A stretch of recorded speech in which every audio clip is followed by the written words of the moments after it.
నమస్కారం. నేను మీ Phani Bhaskar, Hyderabad. Welcome to Pasumarthi astrology centre. ఈ వీడియోలో మనం ఉత్తరాభాద్ర నక్షత్రం వారి గురించి తెలుసుకునే ప్రయత్నం చేద్దాం, లేదా ఆ నక్షత్రంలో మనకి కలిగే అనారోగ్యాలు కూడా తెలుసుకునే ప్రయత్నం చేద్దాం. వాత సంబంధమైన వ్యాధులు ఉంటాయి, ఊపిరితిత్తులకు సంబంధించిన వ్యాధులు, అనేమియా, జ్వరములు, జీర్ణకోశ వ్యాధులు, మలబద్ధకము, మూర్ఛలు, అలాగే కాళ్ళు, పాదములకు సంబంధించిన వ్యాధులు, నరాలకు సంబంధించిన వ్యాధులు అనేవి కూడా వీరిని వెంటపడుతూ ఉంటాయి.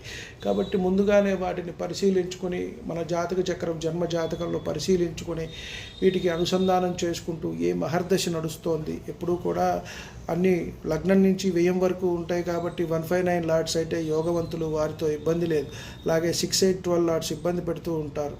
అలాగే తృతీయ వ్యయాధిపతి ఎవరు, ఏ భావంలో ఉన్నారు మళ్ళీ వాళ్ళు అనే దాన్ని బట్టి, ఏ నక్షత్రంలో ఉన్నారు అనే దాన్ని బట్టి ఆ వ్యాధులను కూడా మనం నిర్ధారించుకొని ముందుకు వెళ్ళినట్టయితే మంచి జరగటానికి అవకాశం ఉంటుంది. కాబట్టి జ్యోతిష్యము, వైద్యము అనుసంధానం చేసుకుంటూ ముందుకు వెళ్ళినట్టయితే దాని నుంచి బయటపడే అవకాశం అనేది కలుగుతుంది.